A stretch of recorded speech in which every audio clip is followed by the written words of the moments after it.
Hello friends, happy Bhogi. ఈరోజు నేను గుత్తొంకాయ జొన్న రొట్టెలు చేశాననమాట. ఇది వచ్చేసి మనం పల్లీలు,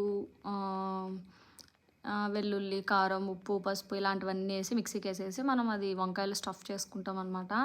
ఇది వచ్చేసి నేను ఇంకో కర్రీకి ప్రిపేర్ చేస్తున్నాను. ఆనియన్స్, టమాటోస్ అన్నీ ఫైన్గా కట్ చేసుకొని ఆయిల్లో బాగా మగ్గబెట్టేసుకొని మనం ఈ వంకాయ స్టఫ్ చేసుకున్నాం కదా, అవి కూడా దీంట్లోకి వేసేసుకొని బాగా కలబెట్టుకోవాలన్నమాట. ఇంకా దీని తర్వాత మనం మిగిలిన రిమైన్ పొడి ఉంటుంది కదా, అది కూడా వేసేసి వాటర్, కొత్తిమీర వేసేసి మనకు ఒక టూ విజిల్స్ ఆర్ 3 విజిల్స్ పెట్టుకోవచ్చు. మనకి వంకాయలు బాగా మగ్గిపోయినాయి అనుకో ఒక 2 విజిల్స్ సరిపోతాయి అనమాట. తర్వాత నేను ఇంకా ఇట్లా జొన్న రొట్టె పైన ఇంకా సజ్జ రొట్టెలు చేసుకోవాలి. యాక్చువల్గా నా దగ్గర ఇంకా జొన్న పిండి ఉందనేసి నేను ఇంకా దీనిపైన ఇట్లా కొంచెం నువ్వులు వేసి చేస్తారనమాట.